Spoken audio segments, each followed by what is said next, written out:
generally more comfortable operating in a democratic environment.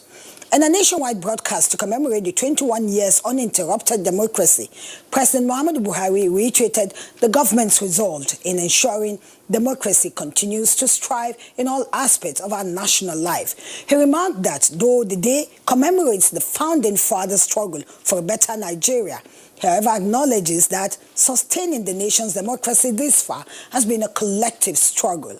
On the program today, we're focusing on Nigerians' democracy. How far, so far? Welcome to 30 Minutes on NTA News 24. I'm Lydia Sampson.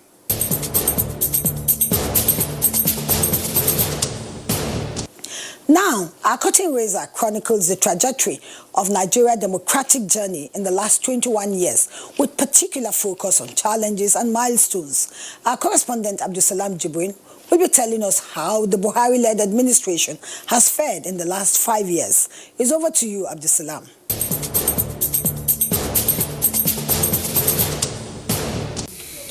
The philosophy of democracy, which takes its roots in the welfare of the people, was popularly promulgated by former U.S. President Abraham Lincoln. The concept still resonates until this day. The beauty of democracy, analyst notes, is the power it gives to the people to decide what they want of the system and people in position of authority. In a nutshell, democracy gives voice to the people. For the past 4 decades or so, democracy has been an acceptable platform of engagement among nations on the international plane. It is also the most widely accepted system of governance the world over.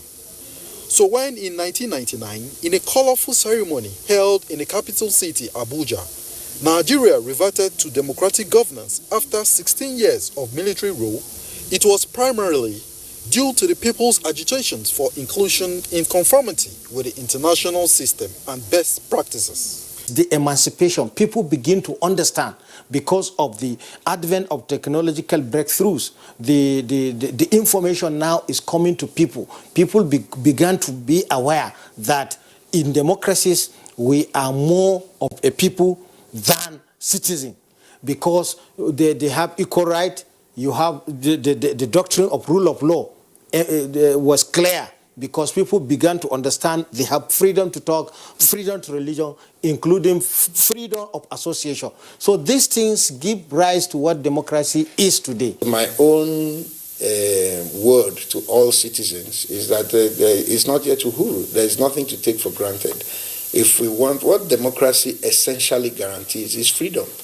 And one thing I know that we have in Nigeria is freedom. You can actually say what you want to say. You can pursue your own, visions of what Nigeria should look like. You can air yourself and all that. Those are things that should not be taken for granted, So I believe that the price of freedom is eternal vigilance. And I call on all Nigerians to be vigilant and to be actively involved in peppering the cracks that we see in the democratic institutions and machinery.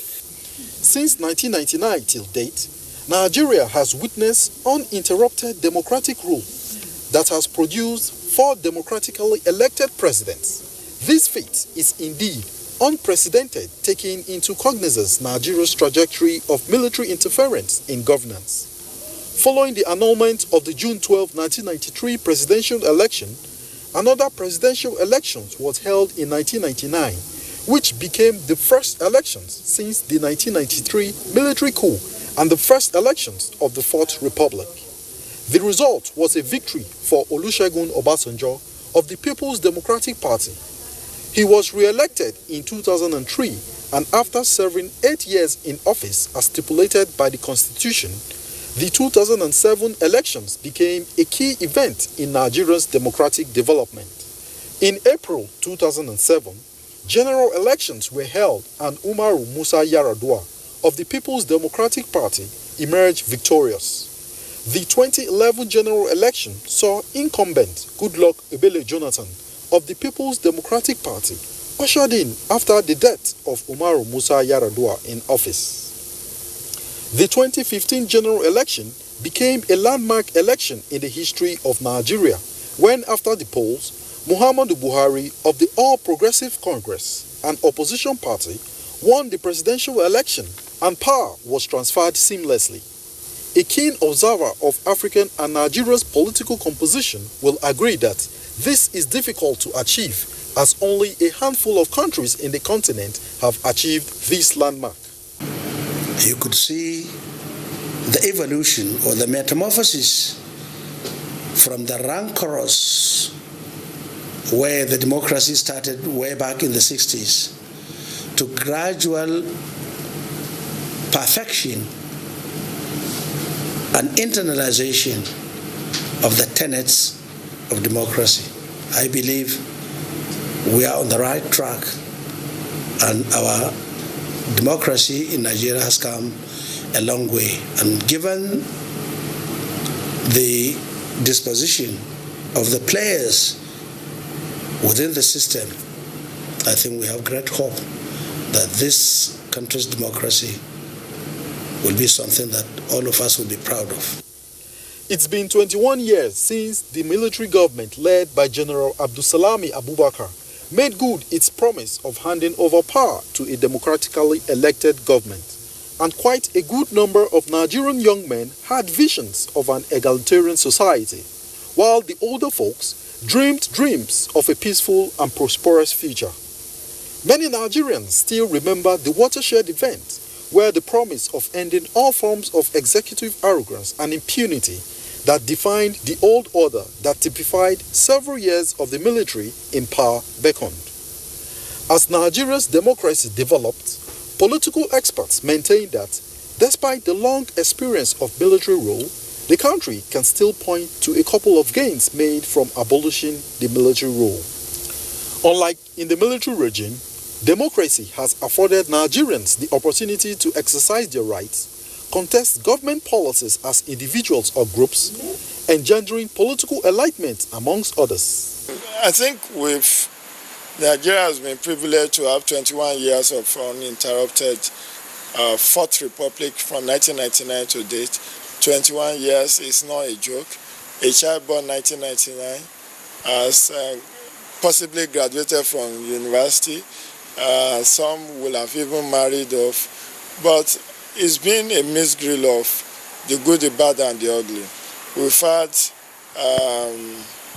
very many missteps. We've had some successes as a country. We've also have some challenging moments. So it all depends on how you want to unpack. If you are looking for faults, there are quite a number of faults. But if you are also looking for something praiseworthy, at least that we are united as a country is laudable. That we have not gone our separate ways, the country has not disintegrated in spite of our security challenges, in spite of the enormous infrastructural challenges that we have as a country. The country is sojourning on. We are gradually overcoming those challenges, and for that singular honor and reason, we need to appreciate God for keeping us together. Be that as it may, political analysts have also expressed concerns about the challenges that confront Nigeria's democratic development. They maintain that there have been several roadblocks to a strong democracy in Nigeria at all levels of government. They insist that conflict triggered by political competition and communal, ethnic, religious or resource allocation rivalries poses a major threat to democracy. The issue of tackling corruption has been an age-long challenge. They note that there is the need to continuously engage citizens and other stakeholders in ensuring that everyone played their part in achieving the greatness citizens demand of the government. Major challenges we're facing in the country is the issue of internal security crisis. I will need to see some improvement or more effort in terms of the issues of internal security. The issue of internal security cannot be left for only the Nigerian police to be participating. We need to fight corruption the more, because the little that we say is not sufficient is still being mismanaged by some of our leaders, not all of them.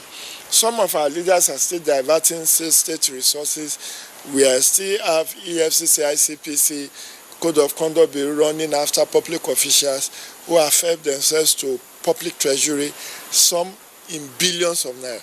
We have recorded notable achievements in the course of implementing our 9 priority objectives. In his Democracy Day celebration, President Muhammadu Buhari noted that the day marked 21 years of uninterrupted civil administration in Nigeria, providing Nigerians the opportunity to reflect on her journey as a nation, her achievements and struggles. The president further maintains that sustaining Nigeria's democracy thus far has been a collective struggle, and to build on the gains of democracy, citizens must rise to the occasion by investing in acts of nationalism and imbibing the spirit of patriotism in their conduct. Respondents maintain that for a nation to mature in the democratization process, all interests, whether political, personal, economic, religious, or tribal, must yield to and abide by the rule of law.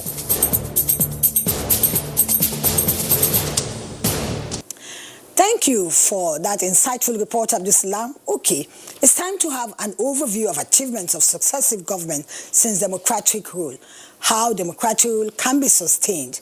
Daniel Adewi also sought answers.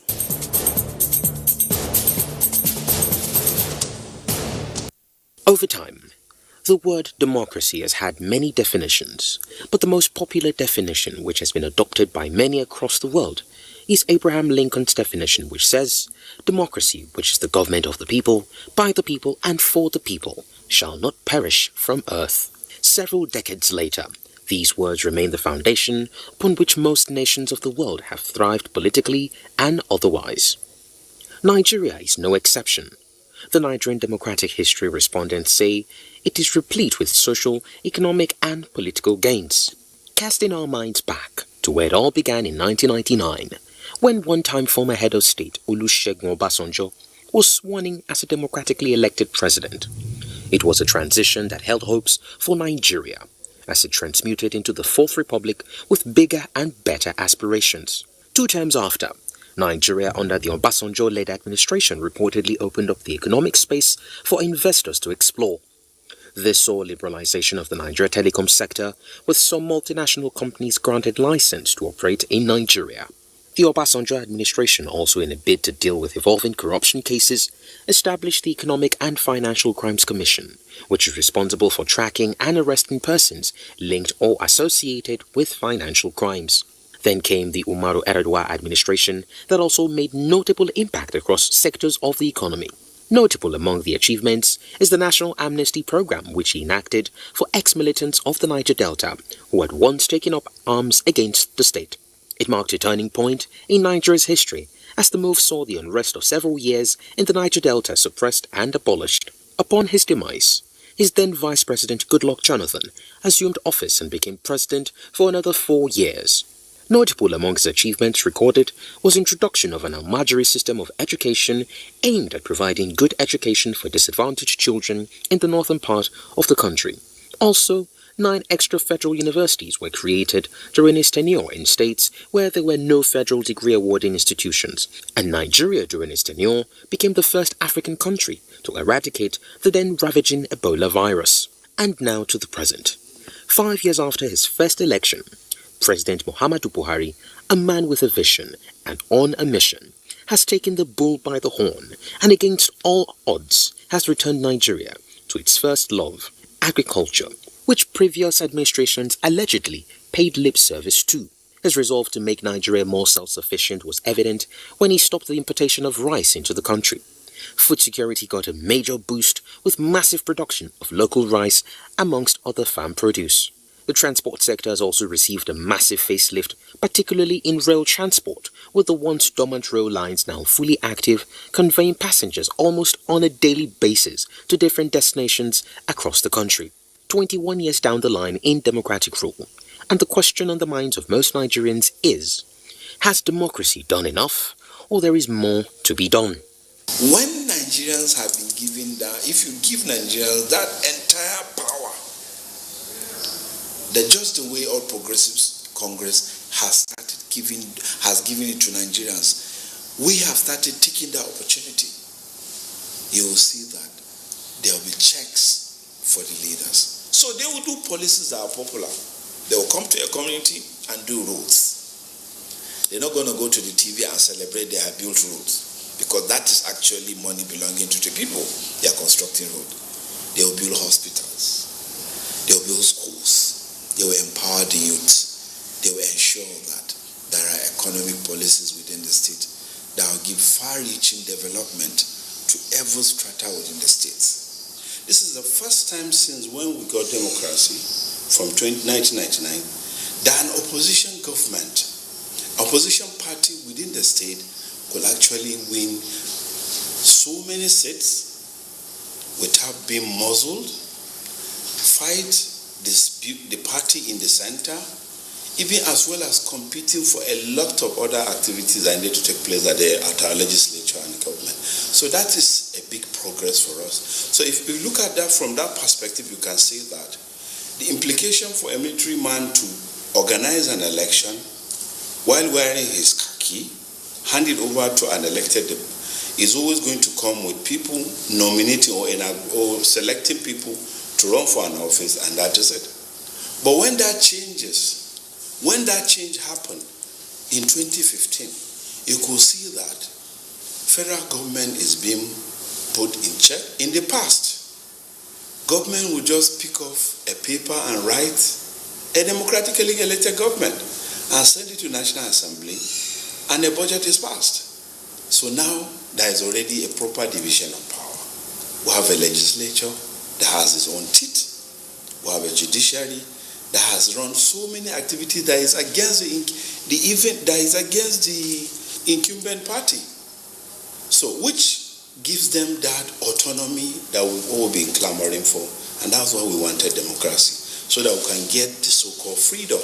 There is no gainsaying that Nigeria's democracy has come a long way in 21 years. And though there might have been a few challenges on the way, the nation has surmounted them all with gait and valor. But in order to move on, analysts maintain that certain policies and structures must be on ground and enforced to avoid wrong turns in Nigeria's democratic journey. When you come to Nigeria, you also have to factor in that point, the global context of democracy. Now, when you specifically look at Nigeria, you will notice that something is very common to democracy in Nigeria since 1999 to date. There's the complete absence of national consensus on what should be the direction of the Nigerian state vis-a-vis the democracy project. What are the minimum things that the state should do? And then, of course, you plug in the question of diversity and the management of diversity and the way it has cropped up at every turn. On that score, yes, there has been an element of that. That massive, pervasive intimidation, militarization is not there anymore. But how far does that take a country like Nigeria when you are talking of democracy, which should be about a minimum provisioning by the state? Why the state? Why the emphasis on the state? Because in a pre-industrial society, the state is the only organized machine that captures the diversity. And particularly when you are talking about a country like Nigeria, which is diverse, you have people who are still anchored on the empire they ran. Benin Empire, Oyo Empire, Sokoto Caliphate, Kwararafa. You have people who think in those terms, and yet they have to come together and form a nation. So you need democracy on a substantive scale to reduce these differences into a more manageable level. So it cannot be democracy just because police don't harass you if you abuse the president, or SSS doesn't come to. No, it has to go beyond that. And what I'm saying is that we haven't gone beyond that because the rancor, the level of the rancor is disruptive enough. And that shouldn't be, because too, Nigeria has a mission. I believe God has a mission for creating Nigeria. I don't know where I got that idea from, but I strongly believe that. Because the massive nature of the country must be for a purpose. Many Nigerians are of the belief that, for true democracy to be entrenched, governance must be all-inclusive, accommodating and fair in its dealings. They note that the younger generation must have participatory roles that will prepare them for future national engagements and responsibilities. If INEC could do their work and make sure that the people's votes are counted properly, and nothing like maybe towards the last election we are hearing of people like underage voting. If these things are done properly and we get the right people through prayers and all of that, I believe we are going to move better. As regards the progress we've made as a nation from 1999, I would say like there's a lot that needs to be improved in our democratic processes. I feel a lot of education needs to be done. All right. I feel, especially at the grassroots level, okay, people need to be made to understand the importance of their power. All right, because democracy is all about the power the people hold. I think like we still need to create avenues, to teach, create avenues to allow young people, have a say, especially the young ones, The way forward is really, for me, is orientation. Let's begin to be thinking about the next generation. Train our young ones in the art of politics and governance. We are progressing, but not at the pace that majority of Nigerians anticipated or expects from the government. Going forward, the National Assembly, they should sit up. They should not allow themselves to be turned to a rubber stamp assembly, where whatever government brings, they just stamp it and it goes. We should allow the people's vote to count. We should allow people's vote to count.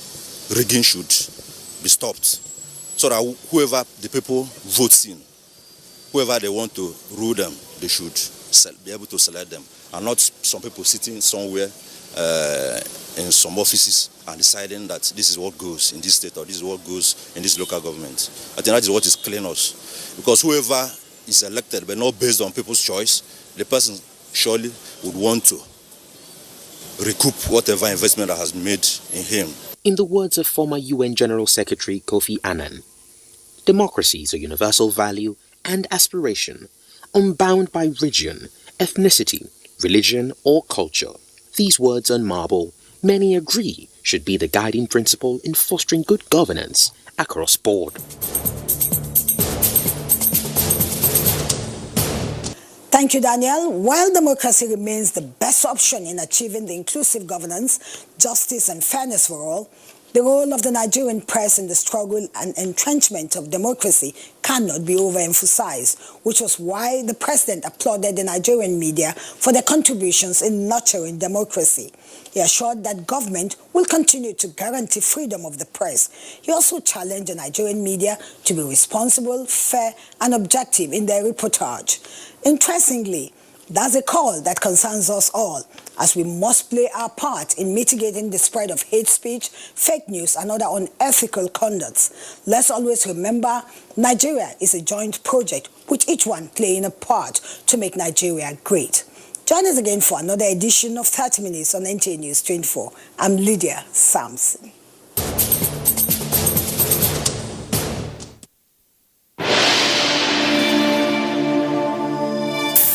Our papa and our mama, I beg. Una go don't hear about this thing we they call coronavirus.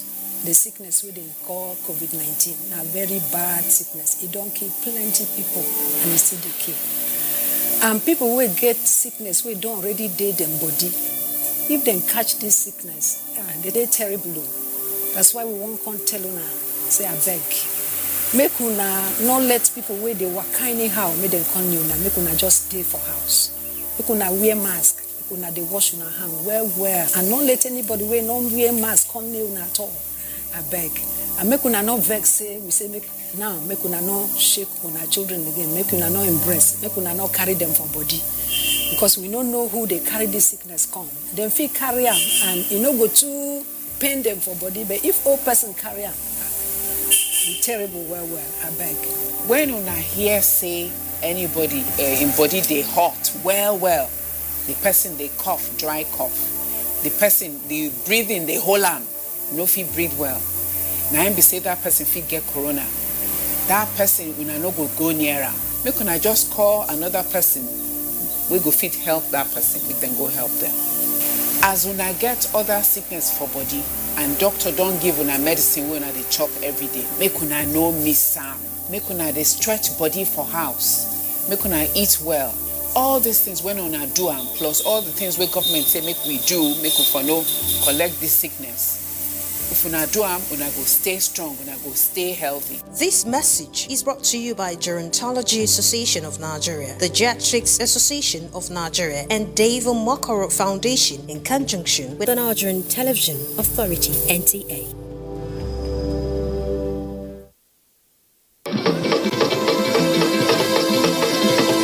Nigeria, a nation of great people. Different tribes and languages, yet we are united in our diversity. All over the world, Nigerians are known to be very hardworking and resilient people. In our history as a nation, there have been many storms, but just like the eagle, we always soar very high above the storms. Together, as a nation, we stood against Ebola virus disease in 2014, and we conquered. Together as a nation, we shall stand against COVID-19 and we shall surely triumph.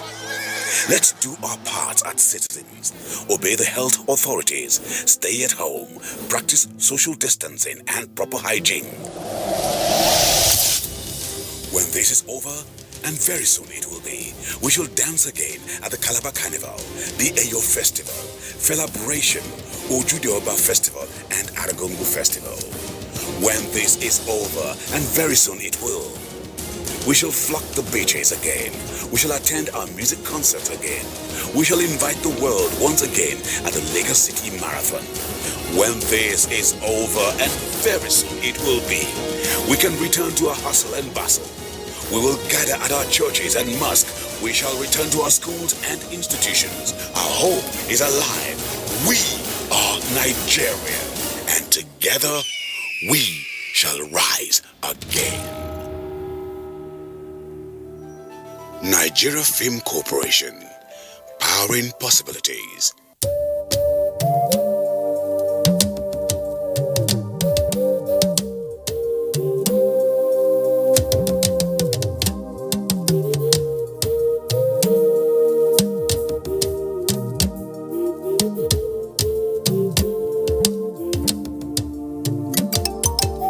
Do you not know that our enemies have no face? They are indigents of no state. They come from no place. And if this boat capsizes, every one of us will go under. So when the drums sound, let everybody answer. Do not say, I am the Iroko when the forest is burning. Do not say, I am the Obeche when the forest is burning.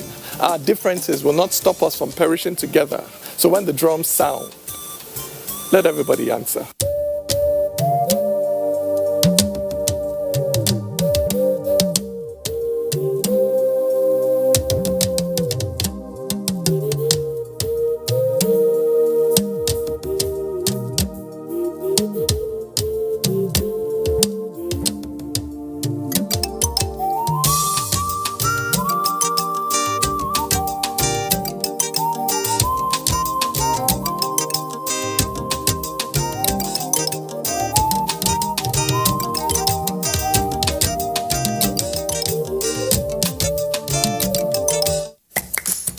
Hours a day, 7 days a week.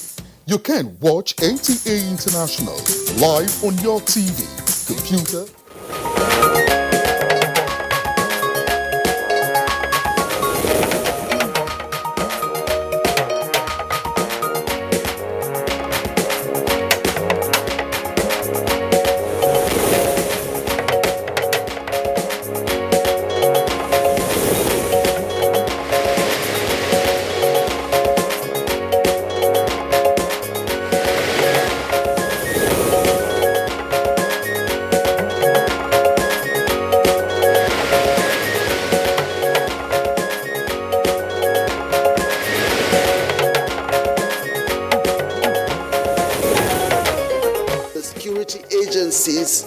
Must justify the leadership by not disappointing the populace.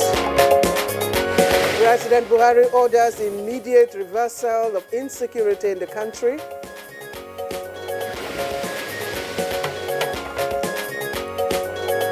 Nigeria now has a total of 18,480 coronavirus infections, with 745 confirmed new cases. Presidential task force on COVID-19 appeals to the Nigerian Association of Resident Doctors to call off its nationwide strike now. Is it the appropriate time to take such drastic and adverse measures on issues that were negotiated some 6-7 years ago? And on Good Morning Nigeria today, we focus on upsurge in rape cases.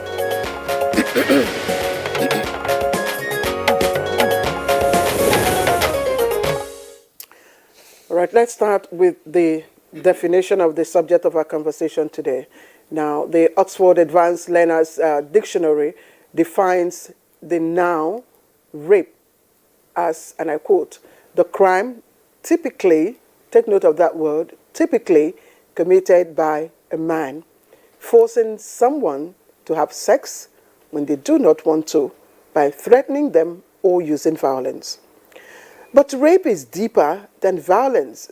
Some victims say that the damage it inflicts on them inhabits and destroys everything. Indeed, responding to the rape and gruesome murder of Uwaila Omozuwa, the undergraduate student of the University of Benin, the General Overseer of the Redeemed Christian Church of God said, besides murder, there is hardly any crime more serious than rape. It inflicts pain comparable to none and leaves a lifelong physical and mental scar on the victim. Rape and gender-based violence is not a new phenomenon, or may not be a new phenomenon. Women and other gender-friendly groups have for long been advocating policy and legal means to end the scourge. But there are indications that the lockdown preventive measures against COVID-19 may have spiked incidents and cases of rape and gender violence. Now, according to reports by two UN agencies, UNIFEM and UNFPA, there is an estimated global rise in gender-based violence. And those reports also indicate that some 15 million cases worldwide could occur within 3 months of the kicking in of lockdown measures against COVID-19. Now, in Nigeria, a sexual assault center states that it has provided services to more than 15 clients within a 4-day period, and that most of those cases were of defilement. There are also reports of upsurge in various forms of gender violence, including rape, defilement, and gruesome murder of women, young girls, and infants all across the country.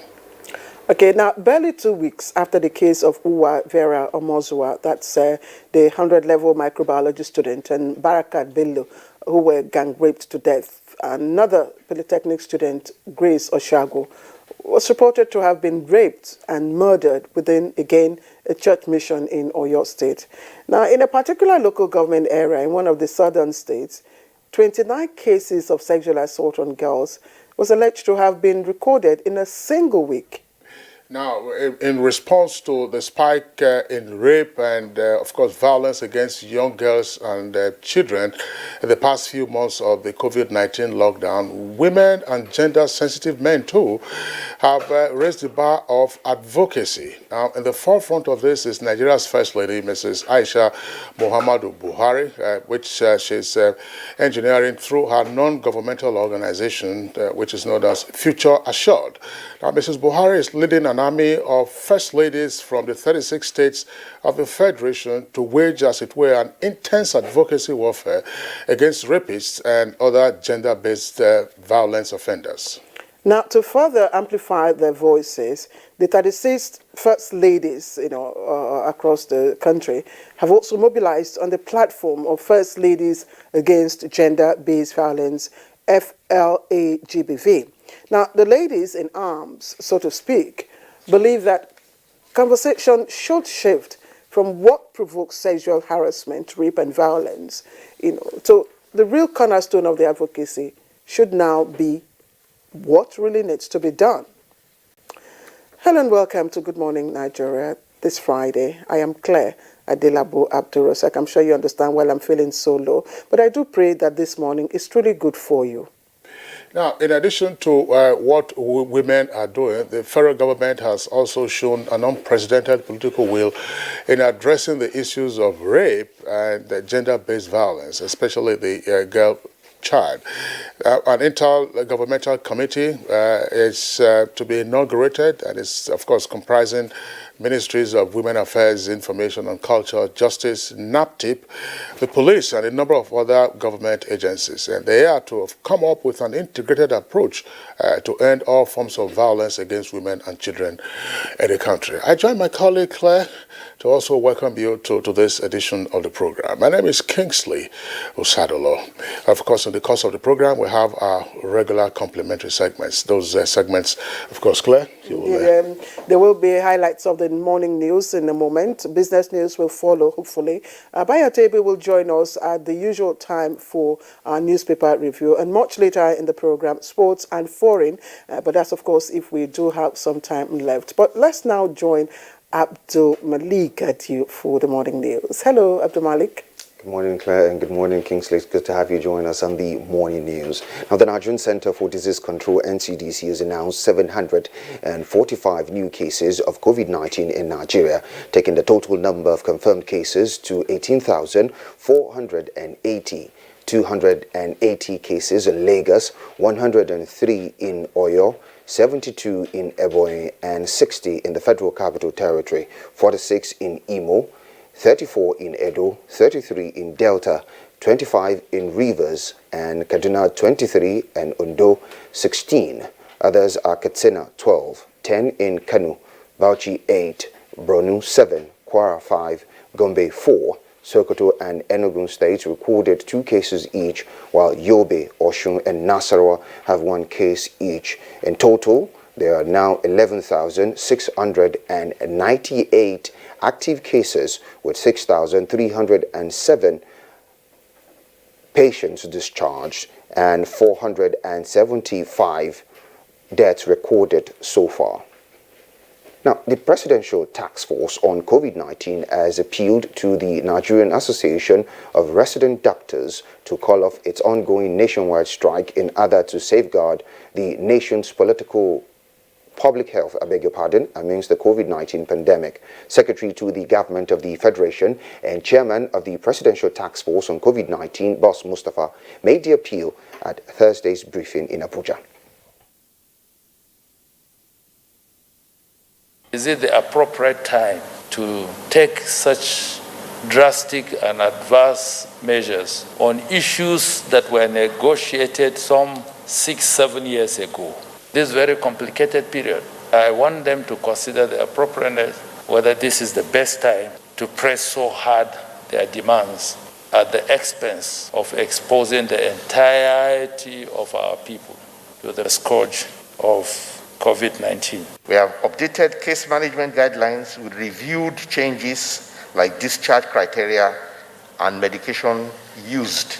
Our treatment centers will also be getting an advisory to test the applicability of a drug recently repurposed and announced as being effective for treatment of COVID-19.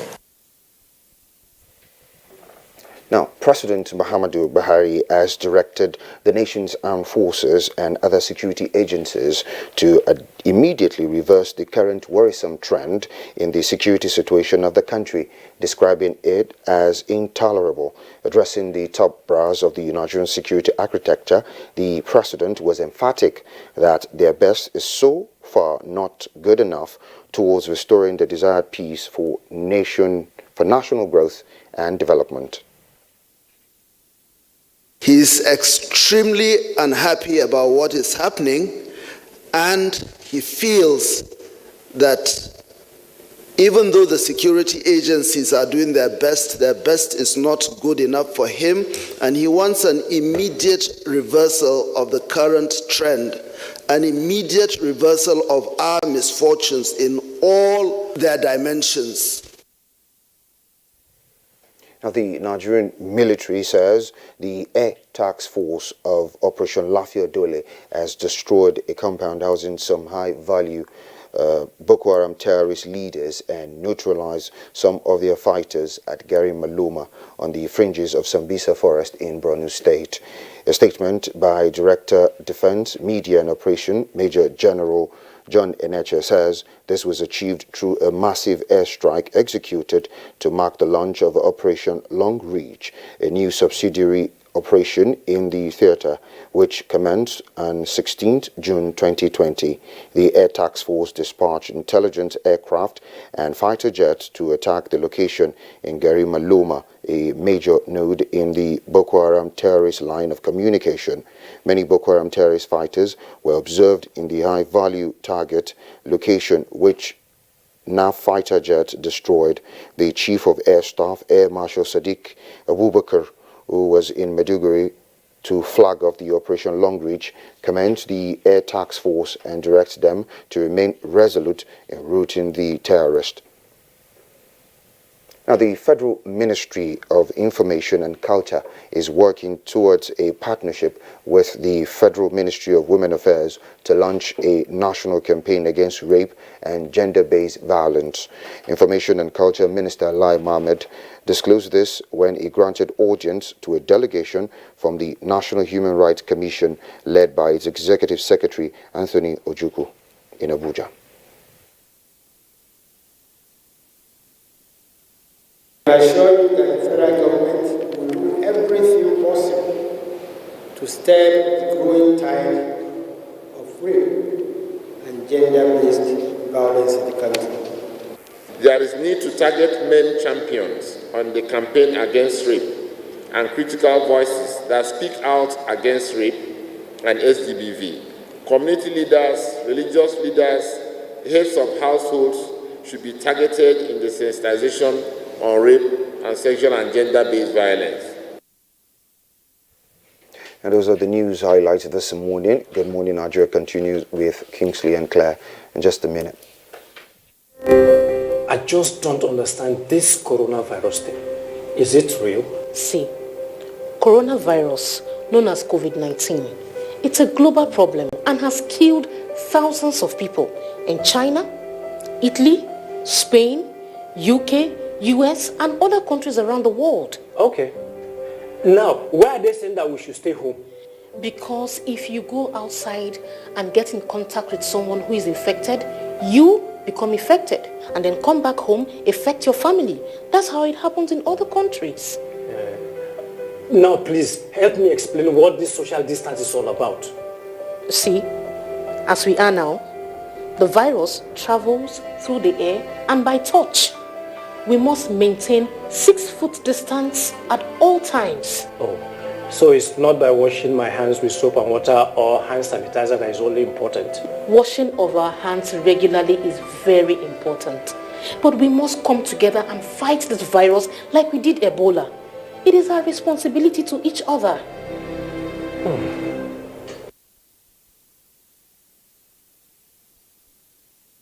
The main way coronavirus spread is when infected people sneeze and cough. Small droplets of fluid expelled by cough or sneezes are laced with viruses looking for new respiratory tracts to infect. When a sick person sneezes around someone who is healthy, the virus can land in the nose, mouth, or even the eyes, causing an infection. Symptoms can include fever, cough, shortness of breath.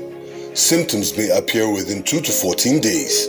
Seek medical advice if you develop symptoms and have been in close contact with a person known to have COVID-19, or if you live or have recently been in an area with ongoing spread of COVID-19. This message is brought to you by the Nigerian Television Authority, NTA, Africa's largest television network.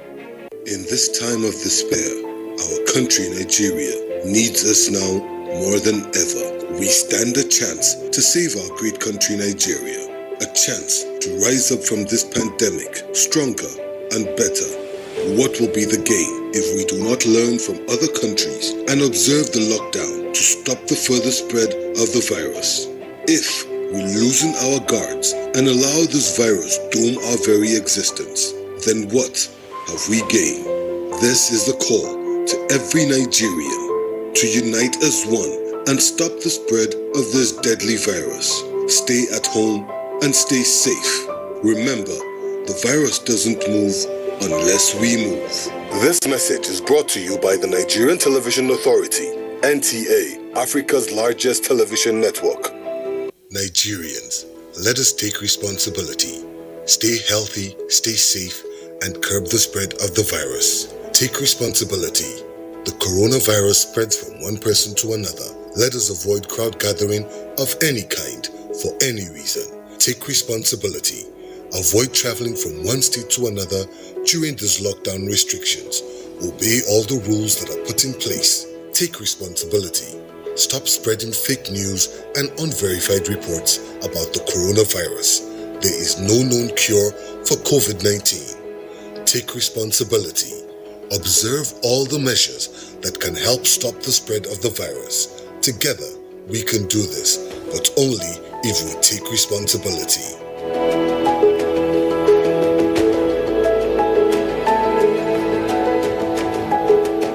This message is brought to you by the Nigerian Television Authority, NTA, Africa's largest television network.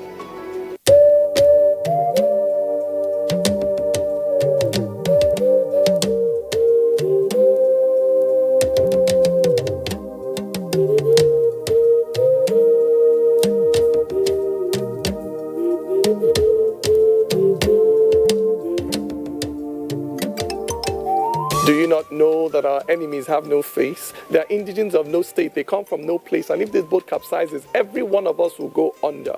So when the drums sound, let everybody answer. Do not say, I am the Iroko when the forest is burning. Do not say, I am the Obeche when the forest is burning. Our differences will not stop us from perishing together. So when the drums sound, let everybody answer.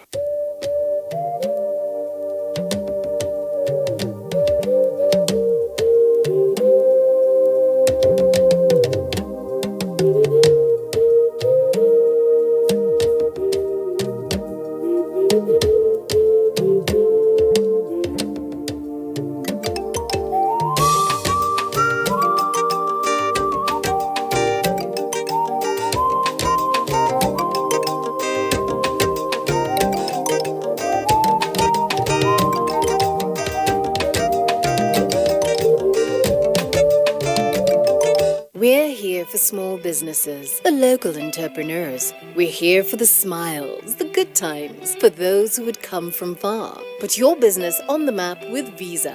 Where you shop matters.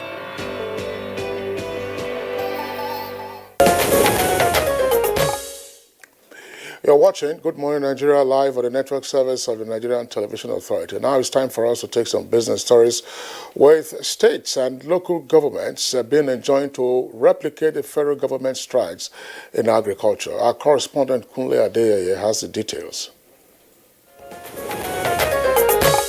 Amid COVID-19, the federal government had committed a lot to agriculture to ensure food security in post-COVID-19 era.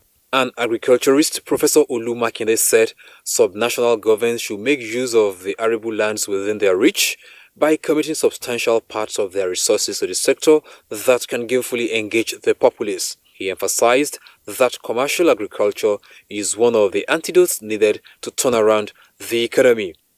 We should have what we call food baskets. Many countries rely very much on their food banks. Even the United States of America, after they harvest their food, they still store food under the sea. And you go and buy food. When there's a food scarcity in any country, you release the ban. So many people have to store. I recommend that each local government, after engaging its private sector farmer in planting and then harvesting, they should have local government food banks.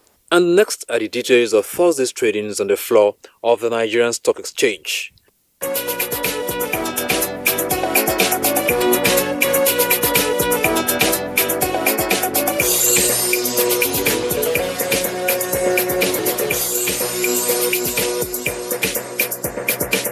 With Business News.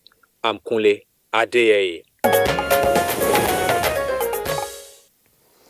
All right, thank you, Kunle, for that package, the beautiful package you gave us.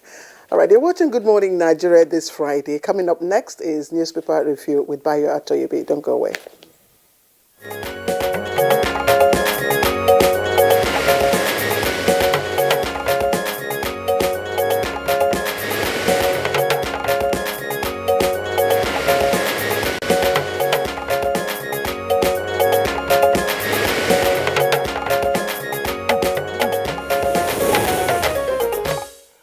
Bayo Tebe is right here with us in the studios. Bayo, good morning and welcome. Thank you, Kinsley. Good morning.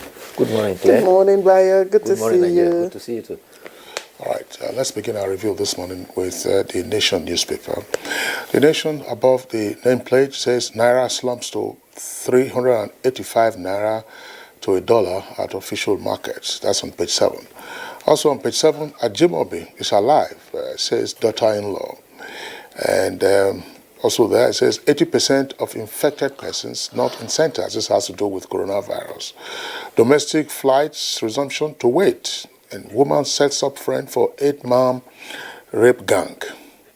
That's on page 7. And below the nameplate says 16 Yahoo boys arrested in Lagos and Ogun. And police exhume caught suspect's body in Ondo. That's page 4. Lead story, it's on the APC crisis, and it says with a kicker, APC tussle. I never asked court to declare Giadom acting chair, says vice chair. With 4 riders, appeal court OK's direct primary in Edo. APC begins process to replace deputy secretary, and Obaseki for PDP as party shifts primary. My position on Edo politics by Oba of Benin. You have that story continuing on page 5. And then inside on coronavirus says WHO stops solidarity trial of drug. NCDC opens labs in Ekiti, FCT, and Kano. And Kaduna extends testing. And Enugu police moves against violators. Bayelsa suspends midweek services. And then you have the coronavirus numbers there at the sidebar. Worldwide, over 8.5 million. Total number of deaths over 450,000. Those who have recovered, 4.5 million. And then we have our own numbers there climbing. Now we have 475 persons who have died. Active cases in Nigeria, nearly 11,700. Now, you see the photograph there on the front page of the Nation newspaper, and it's from the meeting yesterday at the presidential villa. Buhari to service chiefs, your performance not good enough. That's page 8. Kwara Council chairman remains suspended. That's page 29. And lover held after student's death. It is on page 4. Claire.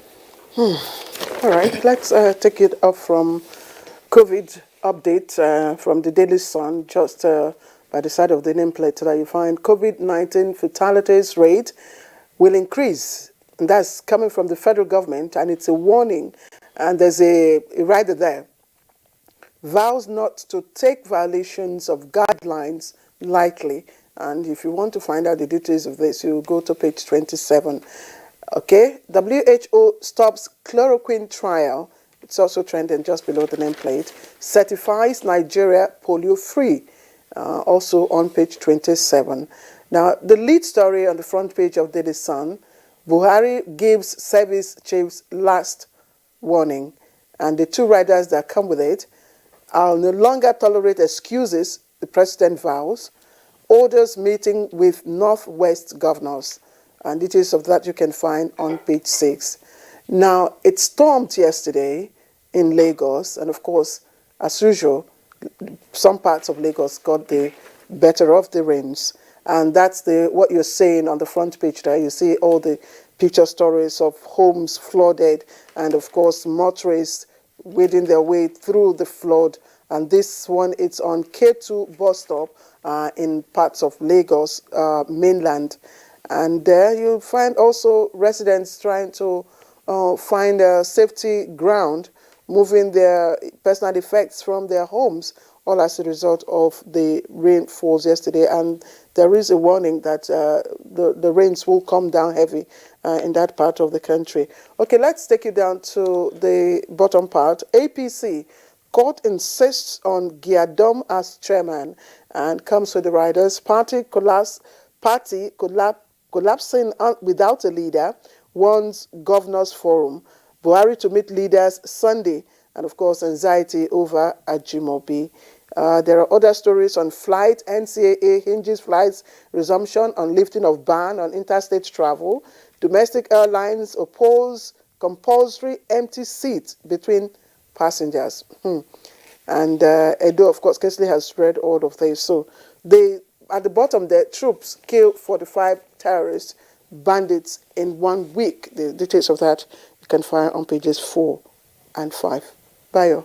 Yes, let's start with the situation of security. The president has expressed serious misgivings about the security situation in the country, and he has asserted that the best of the security agencies so far has not been good enough. At a meeting with service chiefs, Inspector General of Police, and the chiefs of intelligence agencies, the president said further escalation of insecurity is unacceptable. The other area of worry is concerned with COVID-19. We were lamenting and hoping that the 681 we recorded last week perhaps was the highest. Yesterday, we surpassed that and went to 745, and those were registered in 21 states. And the concern there is that Lagos was still leading with 280, but the other states too are quite quickly catching up with Lagos. Oyo had 103. Ebonyi State has as many as 72. Federal Capital Territory has 60. Imo State had about 46. So far, we have 18,840. And the Presidential Task Force has advised that with the rainy season setting in, there is a tendency for resurgence of COVID-19, and we all need to be very, very careful. And this is because the season is associated with cold, catarrh, and all those that mimic COVID-19. And the best advice he has given, followed intervention by the Minister of Health, is that a majority of those who have died, that is 469 as at Wednesday, 50% of them or more are over 50 years of age. And therefore, if you are particularly having any pre-existing ailments like diabetes, cancer, kidney ailment, and whatever, avoid crowded areas like market and worship centers so that you don't get exposed. Another quick thing he asks is that if you have any symptoms, quickly go to hospital for treatment, and that heightens your chances of surviving it. Meanwhile, he also has expressed concern that there is a possibility of resolving the crisis with resident doctors.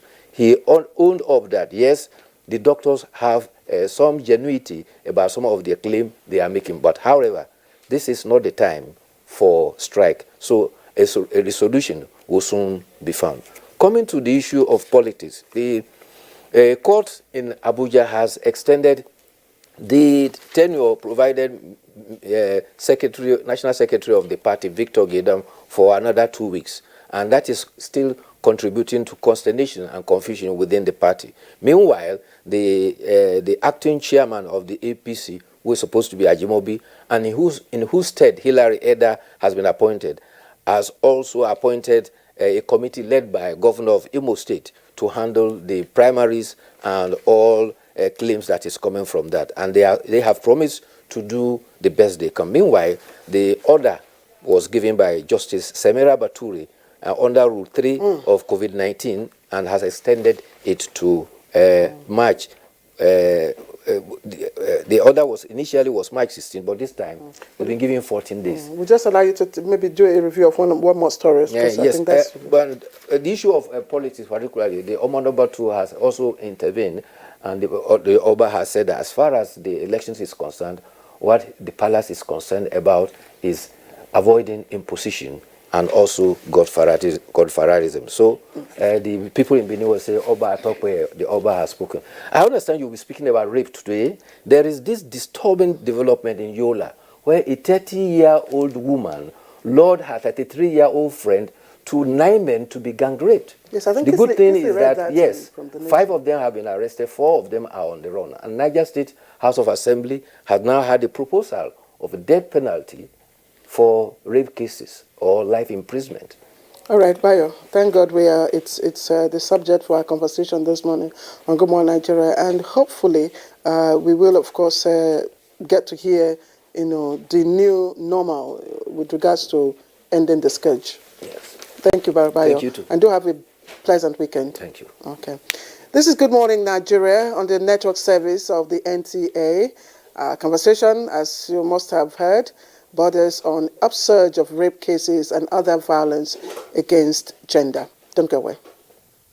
Are you aware that your perfect family may be under threat by germs? Germs can cause infectious diseases like diarrhea, typhoid, and flu. These infectious diseases are amongst the biggest killers of adults and children. In Nigeria, tens of thousands of children under the age of 5 have died due to diarrhea caused by germs, which could easily have been prevented. These illness-causing germs are everywhere. Dirty surfaces, on cuts and wounds, on your clothes, in unclean bathing water. To protect your family from germs, use the power of Dettol's 1 capful. For surface cleaning, for first aid, for your laundry, in your bathing water, and to protect your family from up to 100 illness-causing germs. Be Dettol sure. The coronavirus, also known as COVID-19, is spreading at an alarming rate all over the globe, including Nigeria. With the number of infected persons in Nigeria increasing daily, prevention is better than cure. Coronavirus has no cure. The virus spreads from one person, who affects 2 persons, and by the time the affected person is isolated, the 2 persons have affected 4, and it keeps spreading. You must take preventive measures to save yourself and that of the people around you. Always wash your hands with soap and water. Put distance between yourself and others. Whenever you cough or sneeze, cover your mouth. Clean and disinfect surfaces. Stay at home if you're sick and contact the proper authorities. Together, we can cut down the spread of the coronavirus. This message is brought to you by the Nigerian Television Authority, NTA, Africa's largest TV network. With the Premier League's Project Restart in full swing, Arsenal will be hoping for a restart of their own as they try to push for a European spot. It's brought to you by Access Bank and Baba Ijebu. Welcome, dear. Have you washed your hands? I'm inside my house again. This thing not the key black man. I don't know if it's misinformation or poor hygiene that will kill you first. Coronavirus is real, and good hygiene practice will save your life. Anyway, no hand washing, no eating. I will not take care of it. I was one of the parents.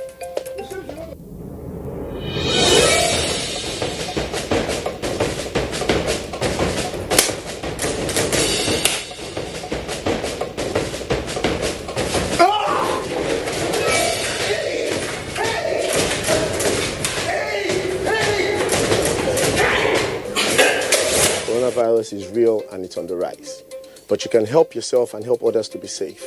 Remember, we can stop the spread. It's in your hands. This message is from the Akinfade Foundation in partnership with the National Orientation Agency with support from MacArthur Foundation. Coronavirus is real. Steps to avoid this pandemic. Wash your hands regularly or sanitize your hands. Keep social and physical distancing. Avoid crowded places. Stay at home unless absolutely necessary. Don't touch your eyes, nose, or mouth if your hands are not clean. Avoid the spread of coronavirus. Coronavirus is real. We're here for small businesses, the local entrepreneurs. We're here for the smiles, the good times, for those who would come from far. Put your business on the map with Visa. Where you shop matters.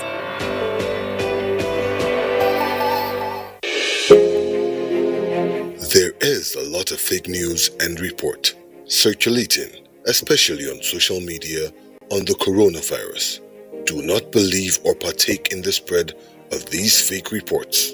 If it is not on the official website or news from the Nigerian Center for Disease Control and CDC, disregard such report. Only together can we beat this virus. Only together can we overcome this pandemic. Follow the instructions and guidelines provided to combat this virus. Most importantly, stay at home. Self-isolate, regardless of your status. The virus doesn't move unless we move. Let us work together to better Nigeria. Together, we can do this. This message is brought to you by the Nigerian Television Authority, NTA, Africa's largest television network. It's Good Morning Nigeria live on the network service of the Nigerian Television Authority. Our conversation this morning is on the upsurge of rape cases in the country. So to set a tone for that conversation, let's take this background by our correspondent, Victor Azu.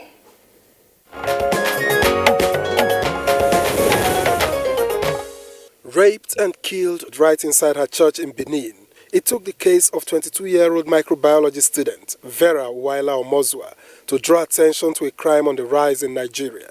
The incident led to protests in parts of the country and drew condemnation from several institutions and individuals, including President Muhammadu Buhari, who promptly summoned the Inspector General of Police. We will call on every Nigerian that has or comes across any victim of sexual offenses, of rape, or gender-based violence to quickly report to law enforcement agents, because keeping it without reporting it will give room for the perpetrators to continue to commit the offenses. A closer look suggests that sexual violence is widespread in Nigeria.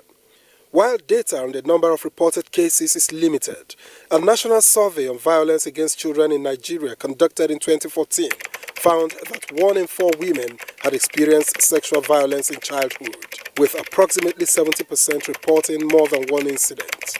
Only 5% sought help, and only 3.5% received any services. After the Uwa case, Jigawa State has seen 11 men rape an 11-year-old girl. Another, a 13-year-old girl, was allegedly gang raped in Kaduna, while one 12-year-old was sexually assaulted in Otukpo, Benue State by a 42-year-old suspect said to be on the run. There have been several other cases with underage girls as victims.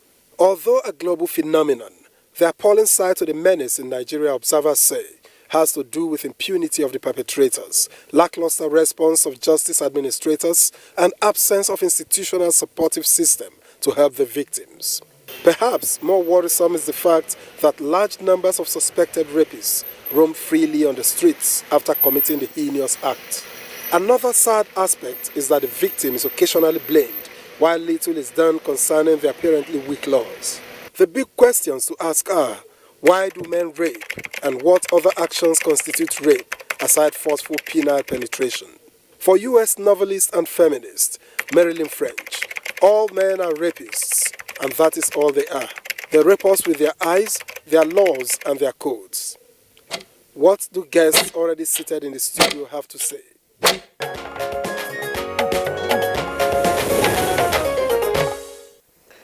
All right, Victor Azode, giving us an insight into the weight of what we are to discuss this morning. Victor, thank you for that package. So let me quickly introduce our guests. First, we have here Dame Pauline Tarlin, Her Excellency, the Honorable Minister of Women Affairs.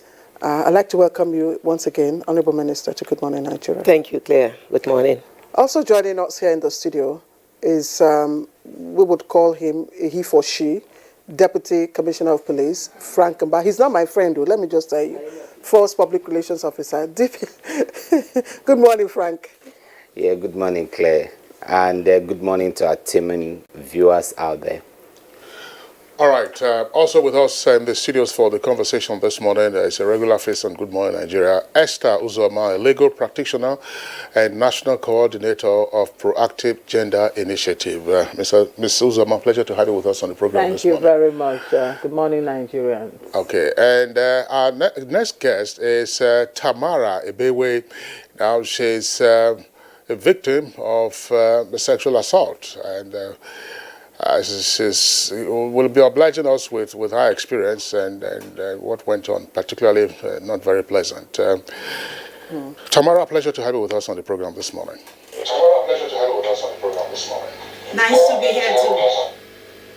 All right, Tamara, first of all, let me, of course, say Tamara is our sports correspondent, and she has taken the courage to tell her story. Tamara, in part of the story you told, it's been quite a while. So my first question to you will be, why did you decide to break the silence now? Well, I decided to break the silence because it's been a burden over the years. It has affected my life as a person. I've nursed this grudge over the years, and it's making me psychologically imbalanced. So I had to get myself out of the situation. And I said to myself, the best way to go about this is to speak out. I've encountered people, friends, men who have admired me in one way or the other. They try to approach me for a relationship. Some even want to get married to me, but they just see this girl pulling back. And they keep asking, what is your problem, Tamara? I couldn't say anything. Not until I posted my story on Facebook, and immediately I started getting calls. So this is the reason you have been pulling back. So it wasn't an easy decision for me to take, because I considered my family, my career, my personality, and a lot of other things that I cannot mention at the moment. But of course, I had to take that bold step and ease my mind and free myself. Just another question, Tamara. I know this will also be, somehow. Would you wish to share what happened to us, a bit of it, or some of it, with us? All right. It happened years back when I was 10 years old. I just got an admission into secondary school, and I didn't come from a very wealthy background. So schools were on strike, and we needed to hawk some things to earn a living, at least to support my mom. So on that fateful day, I was hawking pastries which I had collected from an aunt that is into baking and all that. Then, trying to sell, this elderly man called me that he wanted to buy. The man is big, very big. He would be around 47, 48, if I'm not mistaken. So when he approached me, I went into his shop. I sold the first one. As I was leaving, he called again that he wanted to buy. I went inside the shop. As I speak, I can still remember the pieces he bought. He bought 3 donuts. And after selling the donut to him, the last thing I could remember, he dropped the donut on the table and he pushed me. Imagine a 10-year-old being pushed by somebody that is in his late 40s. As he pushed me, I was wearing a very flared skirt given to me by an aunt in the church, an adult. Just imagine, he just had his way. I was crying, screaming. Nobody could hear my voice. It was a very horrible experience. As I'm speaking now, I can still see the picture of myself that day. When he was done, I was crying. My skirt was stained. He offered me 50 naira that I shouldn't tell anybody. I rejected the money. I could barely stand. I could barely walk. What I was hawking, I left it there because I couldn't carry myself, let alone carrying what I was hawking. I managed myself and left the shop. As I was walking to my house, I could hear people say, who did this thing to this small girl? That was what people were saying, because you could see blood on my skirt. I got home, my neighbors who saw me and my eldest sister, I told them, because I've been this very outspoken child. From there, we went to the police station, reported my case. From there, we now went to the hospital. I was examined. The blood was there. His semen was there. The police went with me to his shop. What I was selling was there. All these were collected as evidences against this man. But unfortunately, the man wasn't there anymore. He had fled and left his sales boy there. So the police had to pick the sales boy in his place. 3 days later, he returned. Then his sales boy was released and he was kept in the police custody. Another trauma was the healing process. Imagine a 10-year-old with the bruises. I had to sit on hot water, the steam from hot water, morning and night, so I could heal. I was bedridden. I couldn't walk. In fact, it was a very terrible experience. As I'm talking now, I don't want to get emotional, but it is a very, very painful experience. More painful was when we were going to court. My church was very supportive. They supported us. We were going to court. And the man's brother came. I saw him. I was lying on the bed. He came, pleading for out-of-court settlement. I heard all the conversations, all the negotiations, how much they were going to bring. And at the end of the day, he came to our house with a Ghana must go bag. I can still remember where my dad kept that money in the wardrobe. I saw it with my very own eyes. But they thought I was sleeping because I was still on drip on the bed. So at that point, I developed this strong hatred for my dad because I felt he wasn't there for me. I felt he sold my pride for money because there was no way that man would have gone to court with me and would have been set free. No, he would have gone for it. So that grudge has been there over the years. Nobody knew. I tried to get myself out of it. I hated men.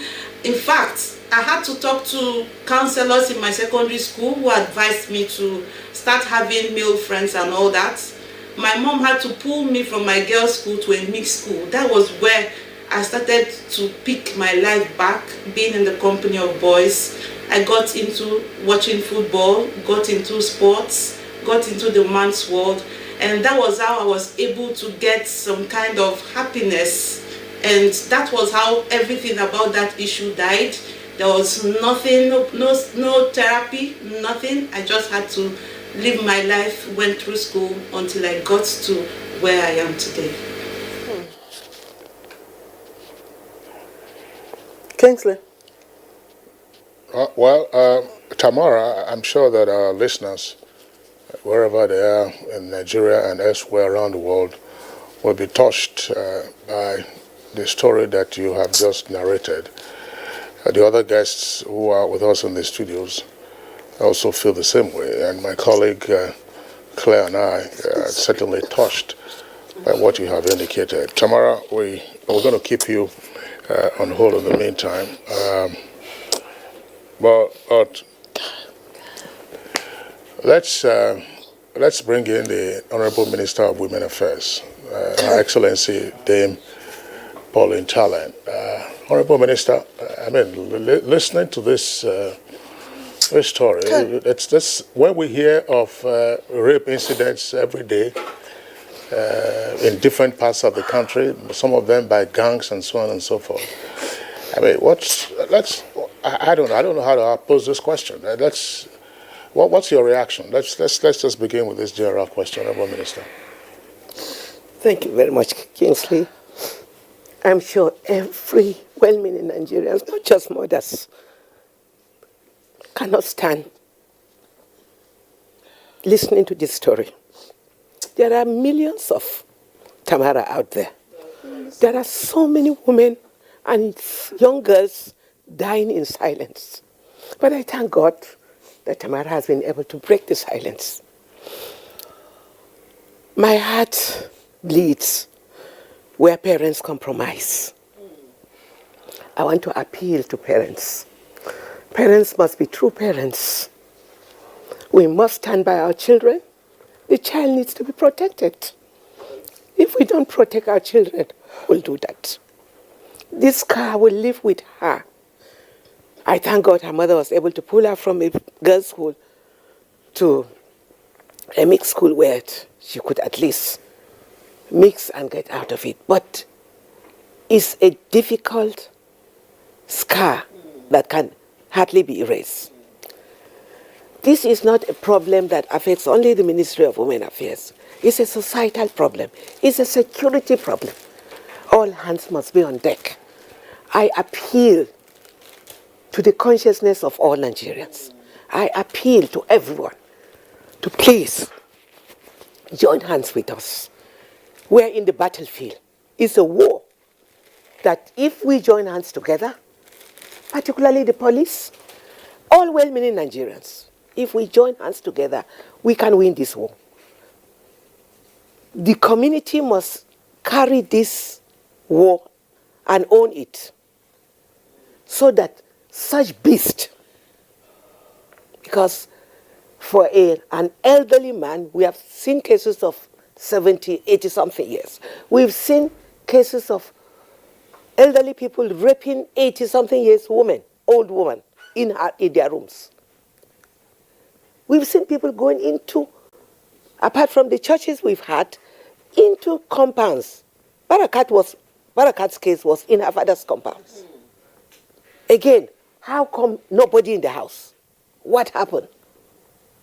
Parents must be very, very alert to protect their children. Hawking. It's hawking that has led to this. Why should a small girl hawk? Why should children go about hawking? That is how we sell our children out. Maybe, Mr. You can use your handkerchief.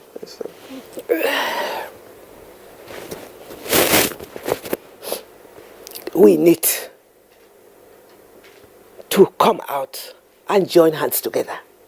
We need to feel, I'm happy. Tamara, my heart goes out there for you.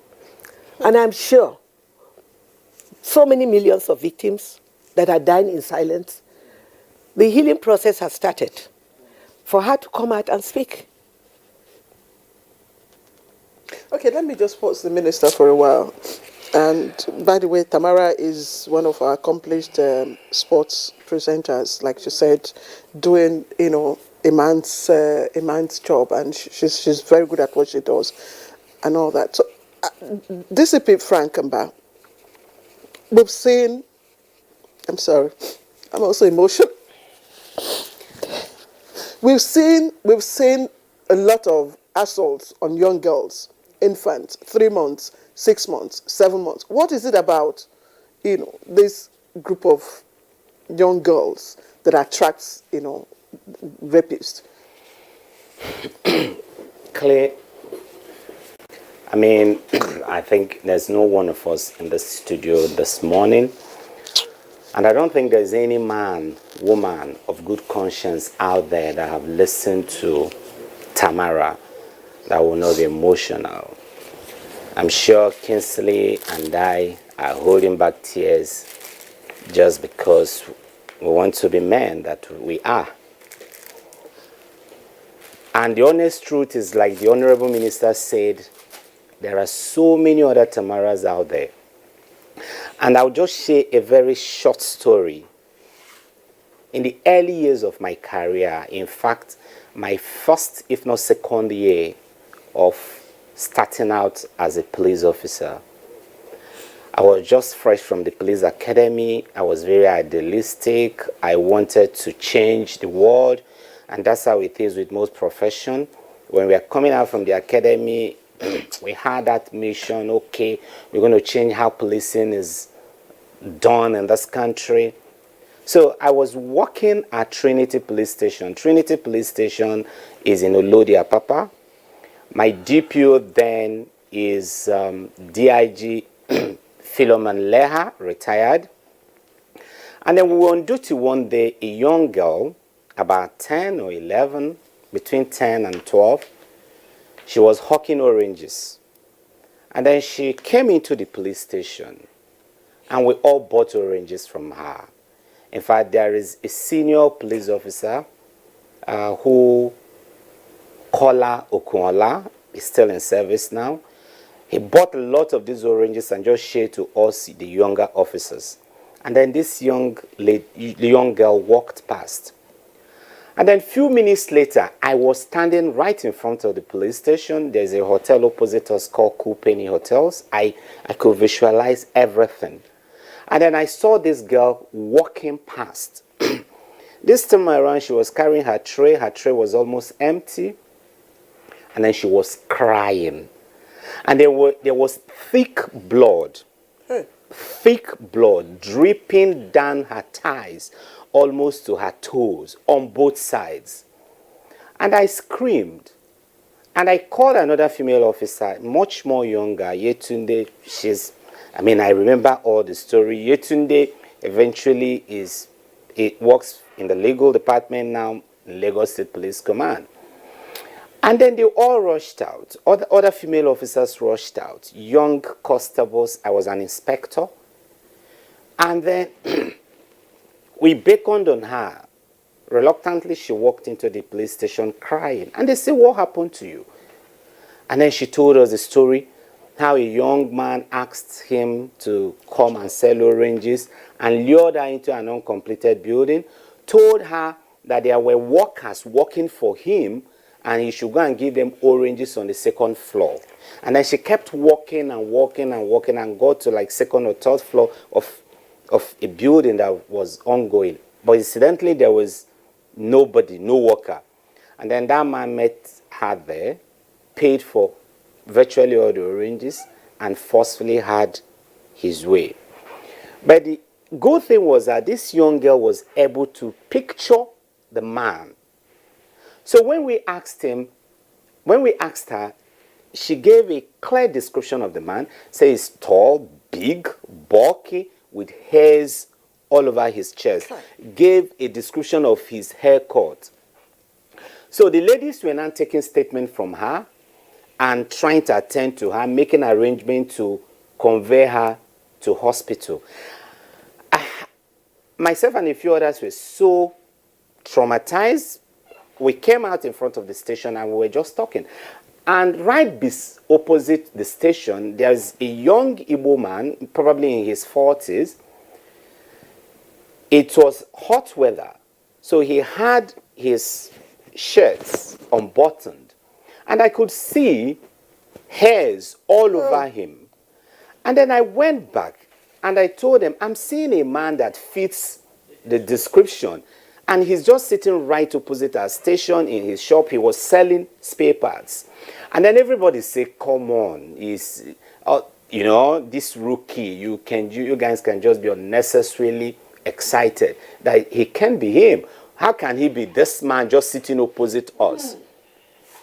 And then I went back and told the DPO, Leha, and Ogale Hanan said they should invite the man. They invited the man reluctantly because he's a known face to all of us. And as he was coming in, the young girl sighted the man and practically fainted. Hey! And for us, that was a red flag.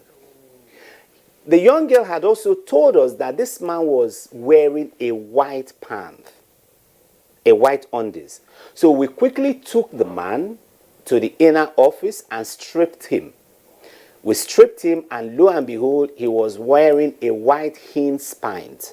Then there was this brand of pants for male called Hin's. I remember from that day onward, I stopped wearing Hin's. And there were blood stains in the pants. That was almost the beginning and end of the investigation. We stripped him, we collected the pants immediately, and then took the young woman to hospital. We worked so hard, tidy up this case, and like Tamara, when we were ready to prosecute, the parents came to the police station and said they were not ready for prosecution. They had reached an out-of-station and out-of-court settlement with this man. It was painful. It was, I mean, for most of us, and a lot of us that were involved in that investigation were very young, idealistic officers who thought we're going to change the world, change policing, change Lagos, and change Nigeria. And so that's how that case ended. Very painful. I remember the DPO then saying he will go on with the investigation, with the prosecution. He went ahead to order that that matter should be charged to court, but the matter never saw the light of the day. We were faced with uncooperative, hostile witnesses, and that was the man. Eventually, from the from the southeastern part of the country, eventually had to relocate his paper shop because his shop used to be directly opposite us, and he has to move away from Trinity to somewhere we never knew because the shame also was so much for him. But these are part of the dangers we face every day. And so when we talk about rape in this country, honestly, Claire, I am more concerned about the molestation of the children because when it comes to child molestations sexually, a lot of them they're even more underreported than that of adults, because that of adults, a lot of them could come out and talk. But when it comes to child molestation, a lot of the processes that led to the sexual molestation of those children are not even forceful. Some of them, they employ, they seduce them, they do enticement, they do entrapment, they do all kind of things. It is actually few of them. The real people that do child molestation, because there are two categories of persons that usually sexually molest children. There are those that we call situational child molesters. These situational child molesters are those that, by nature, they don't have any special preference for children, but opportunity, situational stress, and any kind of thing can make them to sexually molest the children. They can also sexually harass an adult or any other person. But the real danger are the preferential child molesters. These are people who their sexual orientation, their sexual appetite, their sexual imagery, everything around them is built around children. These are people who have developed the skills for going after children, getting them, and not just sexually molesting them, but also making sure that after they had engaged them sexually, they are able to maintain the secrecy so that they can continue for a very long time. These are the people that will tell the children, if you tell anybody, you will be blamed. Those are the ones that would threaten them that if you let anybody know, your mother will die or your loved ones will die. They are the ones that have mastered the act of keeping these children in that for a very long time. And in such cases, the only way for you to know is when there are probably accidental disclosure. The case that happened in Jigawa, for example, where a child was serially molested by several men. She was also a hawker. And it was an accidental disclosure because an adult of about 60 years was having carnal knowledge of her in an uncompleted building, and a passerby caught them. It was when they took her to the police station that she named about 12 other men. We had arrested, as at the last count, we had arrested 11 out of the 12. But, and so, it's an endemic problem out there, and it goes beyond policing and law enforcement. All right, Discipline Frankenberg, thank you very much. We'll return to you. Esther Zomo. Yes, please. Let's an open question. I mean, I don't know. Yeah, let's have your comments. I stand with Tamara. You see, I am also Tamara. For every girl that the state has failed, for every child that is carrying a burden, today I am Tamara. You know, I am that little girl that the state has failed to protect. I am that little girl that the family has failed to protect. Today, I am Tamara. And my healing also starts today. You see,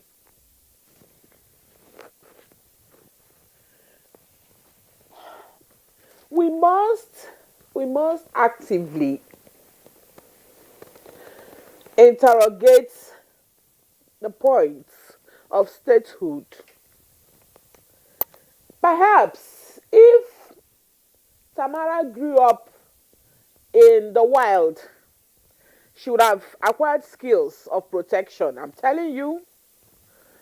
Do you now see why somewhere in the north they'll say, this little girl murdered her husband?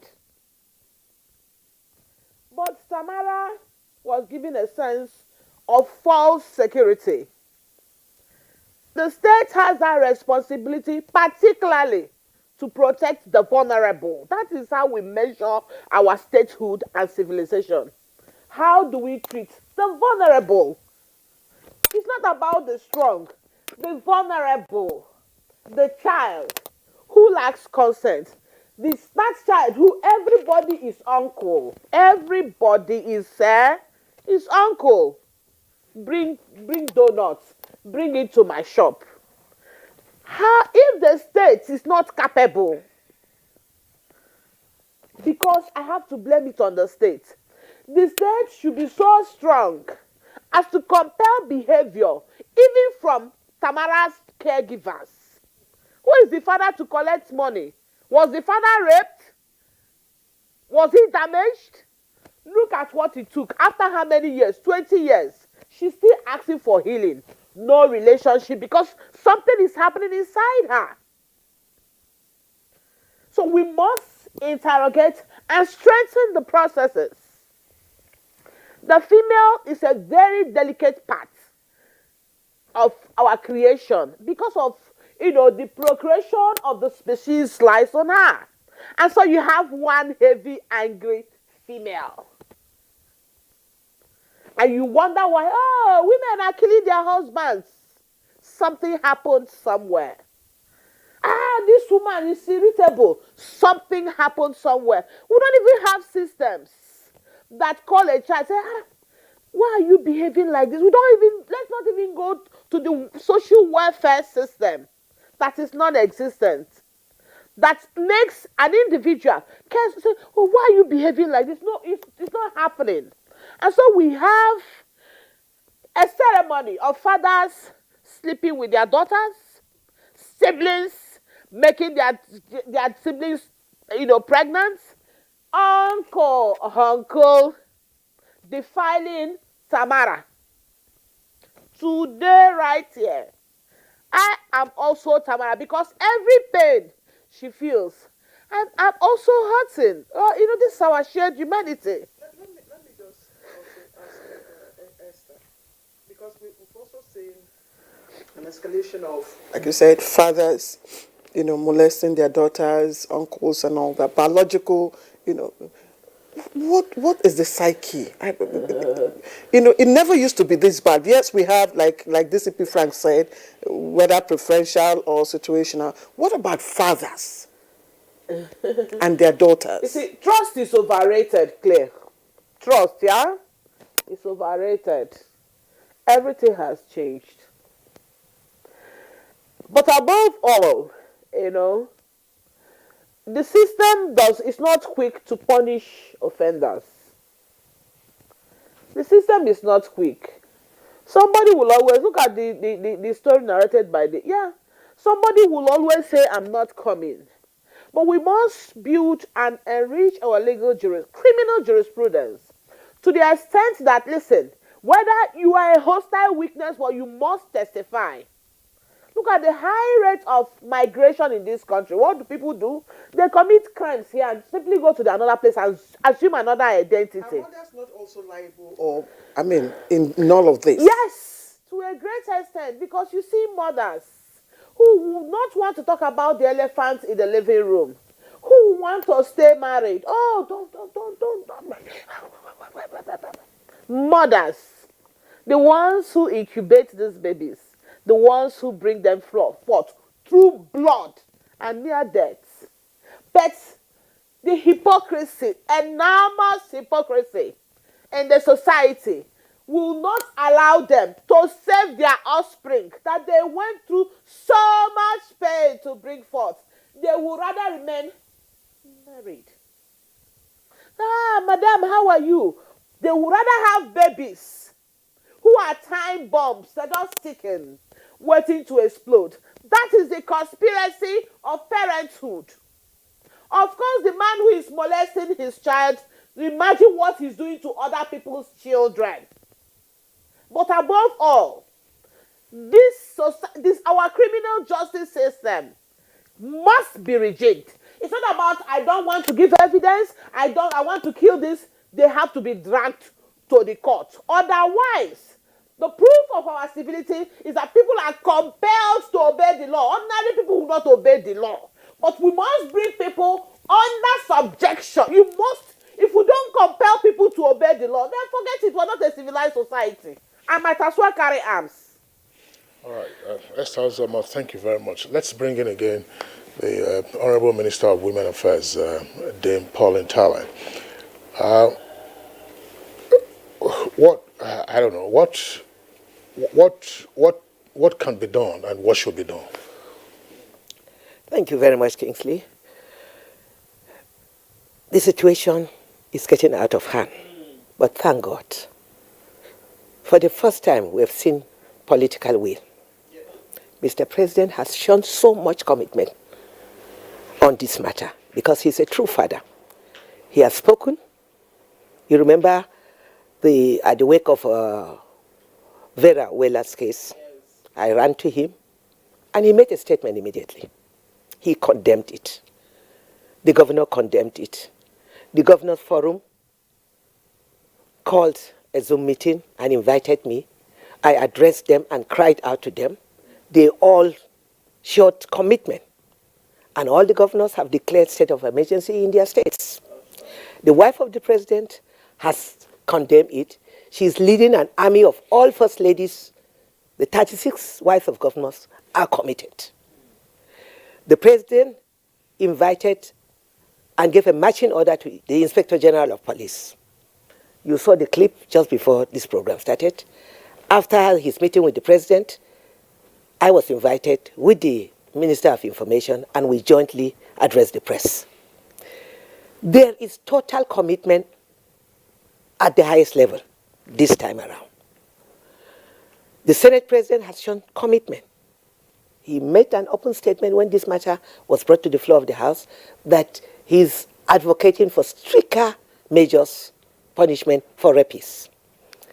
The Speaker, House of Assembly, has shown the same commitment, and in fact, my best member in the House, Honorable Dogwa from Jigawa, you heard what he said, and all the members condemn it. It has reached a stage that even the men are advocating for incarceration. This is to tell you the alarming rate of rape in the country.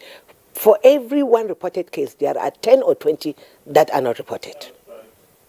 We cannot continue like this. You've heard the story of Tamara. How can we allow such parents to live in our society? Tamara may not be the only daughter in the home. If he, because of poverty, he has collected money and sold out his daughter's right, Let me ask you, sorry, you said there is a political will now. Yes. Shown at different levels of government. Yes. Are there actionable, plans to demonstrate this political will? Very well. Very well. Last Wednesday, the day I presented a memo in the Federal Executive Council, it was unanimously endorsed. The following day, Mr. President, there and then, he approved and directed the Inspector General of Police to take appropriate action and ensure every reported case is properly investigated and prosecuted. We also demand for quick enforcement of the laws. The laws are there. It's not that we don't have the laws. The VAP law is clear. The Child's Right Act is clear. But our problem is lack of domestication of these laws in most of our states. Only 13 states have the VAP law domesticated. In fact, I will strongly commend Lagos and Ekiti. They domesticated theirs even before the federal government displayed or announced the sex offenders register that was displayed last year. During the 16 days activism, I launched it, and the President is fully committed to the enforcement. Mr. President has also directed the Attorney General to put an interministerial committee, because it's not just Ministry of Women Affairs. All hands must be on deck. Health is involved, police affairs is involved, information, because we must launch an aggressive campaign. Advocacy, and that is already in progress. We're working closely with your Honorable Minister, the Minister of Information, Lai Mohammed, is seriously committed to this matter. And we're working day in, day out with him to launch a national advocacy campaign where we sensitize Nigerians and get to the grassroots, community level, where the community will own it and deal with rapists. Government is committed to ensure prompt enforcement. Mr. President has given a marching order to the Attorney General and the Inspector General of Police. My ministry, we will not rest. We will continue to cry out. We will continue to work with civil society organizations until we get to zero tolerance of rape. Okay. This cannot continue. Day in, day out, the rate of fathers defiling their daughters is on the increase. Daily basis, there is no day I don't receive such reports. Yesterday morning, this time, I received a call. Here in Idu, in Jiwa, federal capital. Idu, God bless the district head. He calls my dear sister, Saudatu Madi, who is working very well under RAPA, to come. That this is another case they have. She ran to Idu, and the case, the criminal is a father. The mother caught him defiling her daughter, a 14-year-old girl. The woman cried out and ran to the court seeking divorce.